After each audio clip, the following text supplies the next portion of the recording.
Au bord de l'eau. Partie 104. Chapitre 17.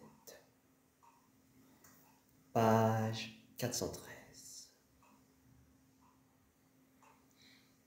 Le bon statué attaque seul le monde des deux dragons. Le fauve à face bleue l'aide à conquérir le temple de la perle précieuse. Donc, ce jour-là, dans le monde Boujaune, le fauve à face bleue Yangzi s'était fait dérober les trésors du convoi d'anniversaire.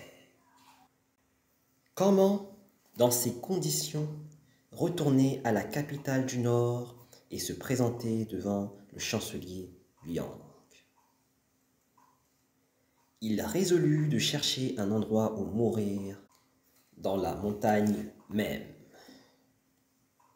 Alors, comme il allait faire le bond fatal dans l'abîme, voici qu'il eut une illumination subite. Aussitôt, il retint son pied et réfléchit. Père et mère, se dit-il, nous ont donné la vie. D'eux, nous tenons cet extérieur imposant, cet air grave et digne. Depuis l'enfance, nous avons étudié la science des 18 sortes d'armes que nous maîtrisons. Est-ce donc en vain? Pouvons-nous finir ainsi?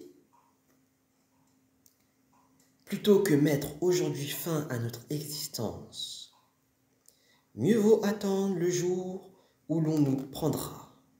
Alors, il sera temps d'aviser.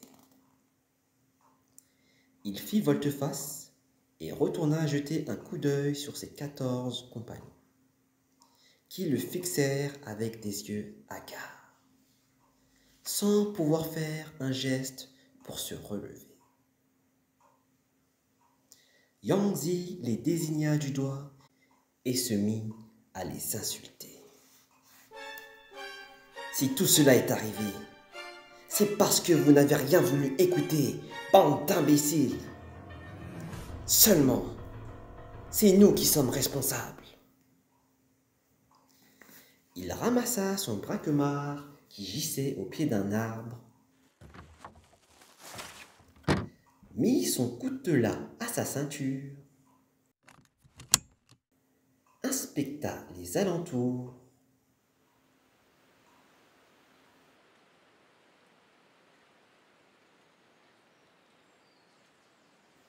mais ne découvrit rien d'autre. Et après un soupir, il descendit incontinent de la montagne.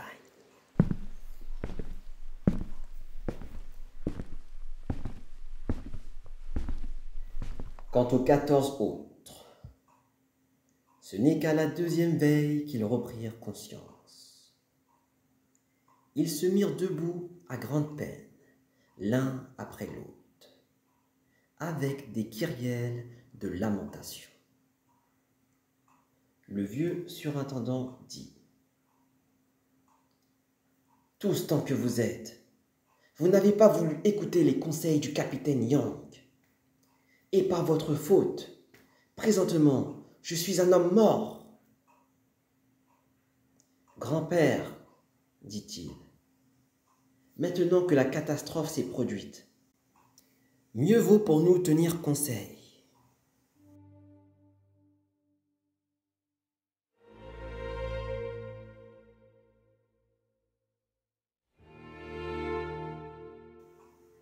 Alors, quel plan proposez-vous?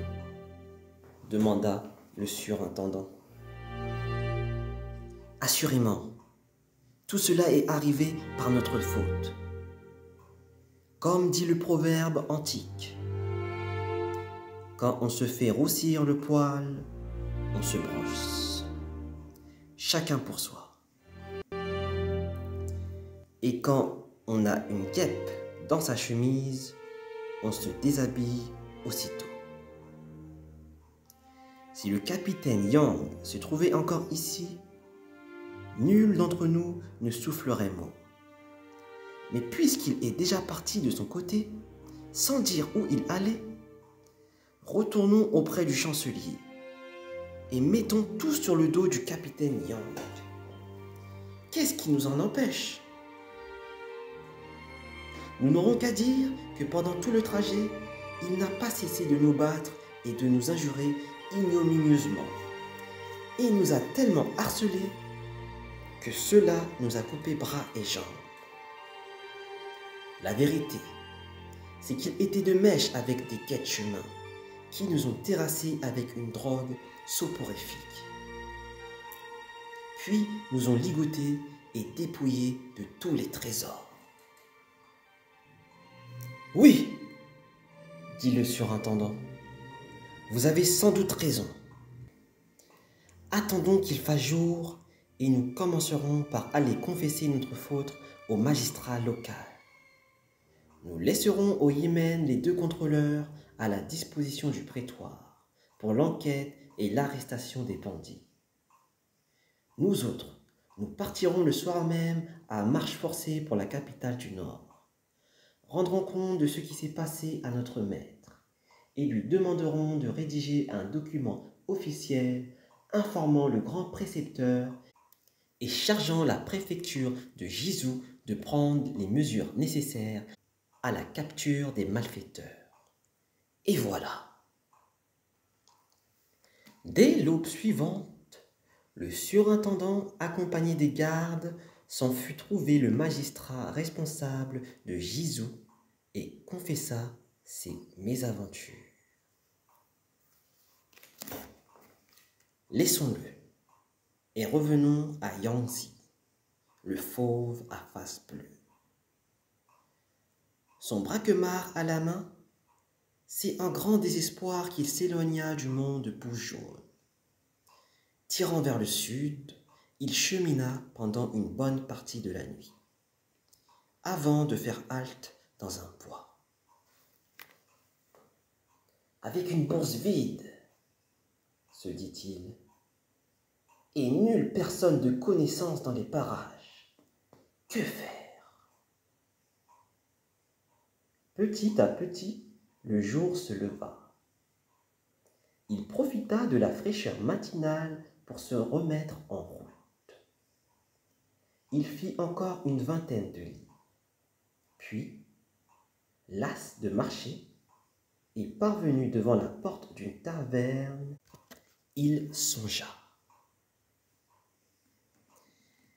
Si nous ne trouvons pas un peu de vin à boire, jamais nous n'aurons la force de tenir davantage.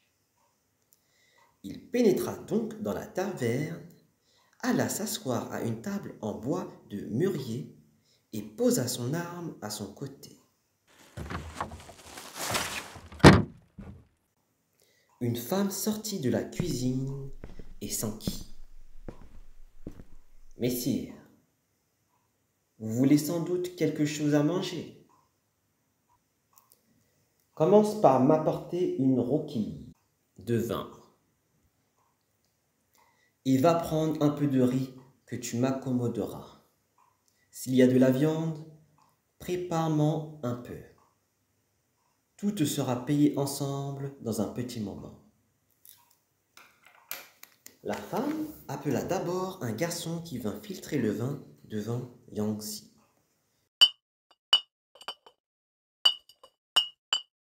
Puis alla faire cuire le riz et sauter la viande.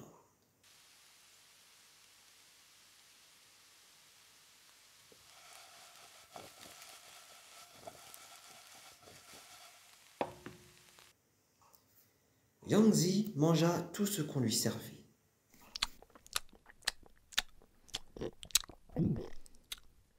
Après quoi, il se leva subitement. Son braquemar à la main et se dirigea vers la porte. La femme intervint. Je n'ai pas vu la trace d'argent pour la viande, le riz et le vin. Nous te paierons ça au retour, lança-t-il. Tu n'as qu'à nous faire crédit pour cette fois.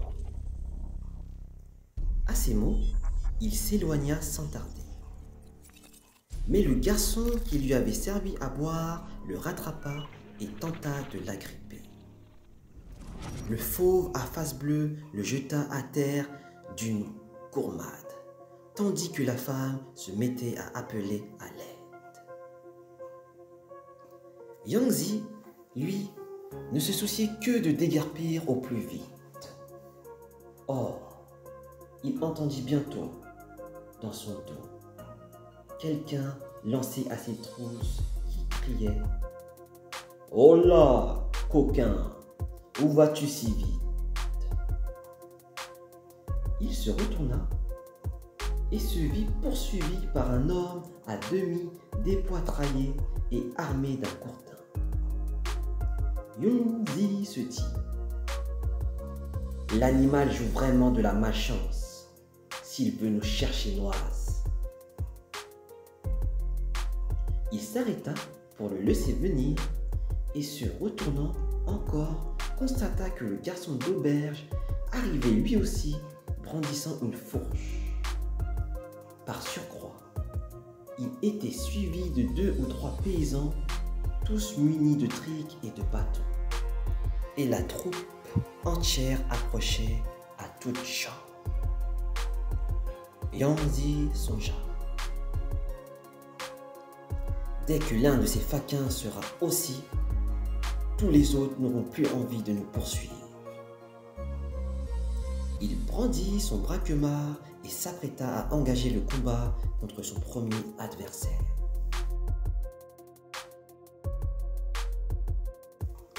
L'homme se jeta sur lui en faisant des moulinets avec son courtin. L'affrontement commença et tous deux se livrèrent 20 ou 30 assauts.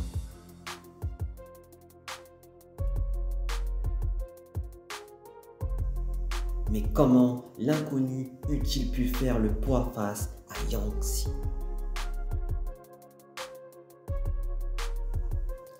Il devait se borner à parer et bloquer, à esquiver et à rompre. Pendant ce temps, le garçon d'auberge et les autres arrivaient en renfort, attendaient l'instant propice pour attaquer tous à la fois. Or, voici que soudain l'adversaire de Yangzi se déroba d'un bond et sauta hors du cercle de combat en criant « Halte! Que personne ne bouge! Et toi, le gaillard, qui s'est si bien joui du sabre, tu pourrais peut-être me dire ton nom et ton prénom. » Yangzi se frappa la poitrine et lança fièrement « Nous ne sommes pas hommes à voyager sous un nom d'emprunt, à demeurer sous un faux prénom. Sache que nous sommes le fauve à face bleue, Yangzi. Ne seriez-vous pas par hasard le commissaire aux gardes Yang de la capitale orientale? Comment peux-tu savoir que nous sommes le commissaire Yang? Votre humble serviteur a des yeux, mais a été incapable de reconnaître le montail, dit l'homme en jetant son arme et en se prosternant. L'ami, répondit Yangzi en l'aidant à se relever. Qui es-tu? Votre serviteur est originaire de Cain Feng Fu et disciple de l'instructeur Lin Chong des 800 000 gardes. Mon nom est Cao, mon prénom Zheng. Descendant d'une lignée de bouchers, votre serviteur s'entend à l'abattage du bétail et sait si bien découper et trancher, désosser et racler, dépecer et dépouiller les bêtes, qu'on l'a surnommé le démon du couperet. Un riche propriétaire de chez moi m'a confié 5000 ligatures de sapèque pour venir faire du commerce au Shandong. Je suis donc venu ici, mais ayant par malchance perdu tout mon capital, il m'a été impossible de retourner dans mon pays natal. Je suis resté dans la région et suis devenu par mariage parent de paysans de l'endroit. La femme qui était à la cuisine tout à l'heure est l'épouse de votre serviteur. Quand j'ai commencé à me battre avec vous, commissaire, je me suis aperçu que vos passes d'armes étaient identiques à celles de mon maître, l'instructeur Lin Chung. Et j'ai su que je n'avais aucune chance contre vous. Quelle coïncidence! Tu es donc un disciple de l'instructeur Lin Chung. Ton maître, qui a eu maille à partir avec le grand maréchal Gao, s'est caché dans les herbes. Et présentement, il se trouve dans les marais des monts Liang. C'est bien aussi ce que je m'étais laissé dire, sans savoir si c'était vrai. Maintenant, commissaire, veuillez venir vous reposer un moment dans ma maison. Yang Zi s'en retourna à l'auberge en compagnie de Cao Zheng qui l'invita à s'asseoir à l'intérieur. Puis dit à sa femme et à son beau-frère de venir se prosterner devant son hôte, en l'honneur duquel on prépara des réchefs à boire et à manger.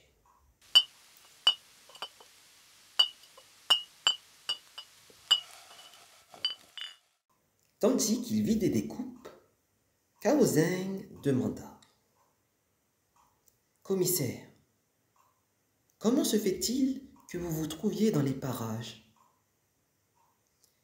Yang Zi lui narra en détail toutes ses aventures, depuis la perte du chargement de plantes et de pierres rares jusqu'à celle des cadeaux d'anniversaire envoyés par le chancelier Liang. Étant donné la situation, conclut le démon du couperet, veuillez, commissaire, demeurer quelque temps dans la maison de votre serviteur, et plus tard, nous trouverons une solution. Dans ce cas, dit Yang Zi, sois vivement remercié de ta bonté. Mais comme il est à craindre que la justice ne nous rattrape, ce ne serait qu'un bref séjour. Mais alors, commissaire, où iriez-vous vous réfugier? Nous avons l'intention de gagner les marais des monts Liang et d'y retrouver ton maître, l'instructeur Lin Chung. Il y a quelque temps déjà, passant par là-bas, nous sommes tombés sur lui. Il descendait de la montagne et nous avons croisé le fer. Wang Lu a vu que nous étions tous deux d'égale force et nous a emmenés dans son repère de montagne. Voilà comment nous avons fait connaissance avec ton maître. Au début, Wang Lu a beaucoup insisté pour nous garder avec lui. Mais pour notre part, nous n'avons pas consenti à devenir brigands. En revanche, maintenant que nous voici marqués à la face, si nous retournons nous mettre en sûreté auprès de lui, de quoi aurons-nous l'air? C'est ce qui nous fait hésiter et balancer, et nous laisse fort indécis. Commissaire, vous avez bien raison. Votre serviteur a entendu dire que ce Wang Lu n'est qu'un gueux borné et mesquin, jaloux des hommes de valeur. On m'a raconté que lorsque mon maître Lin Chung a dû gravir la montagne, il lui a fallu subir de méchantes rebuffades. Note: Baby Chang Liang Chang a été contraint de faire l'ascension des monts Liang. autrement dit, a été obligé de devenir hors-la-loi, rebelle malgré soi. L'expression est restée proverbiale pour signifier qu'on se trouve dans une situation sans issue, acculé et forcé d'entrer dans l'illégalité ou la rébellion parce que, à la suite d'injustices ou de circonstances malheureuses, on ne peut plus faire autrement. Fin de note. On m'a raconté que lorsque mon maître Lin Chung a dû gravir la montagne, il lui a fallu subir de méchantes rebuffades. J'ai mieux à vous proposer dans la région. Non loin d'ici, dans le district de Qingzhou, il y a une montagne qui s'appelle le mont des deux dragons. Et sur cette montagne, il y a un temple qui s'appelle le temple de la perle précieuse. Le temple est entièrement cerné d'escarpements rocheux et on ne peut y accéder que par une seule route.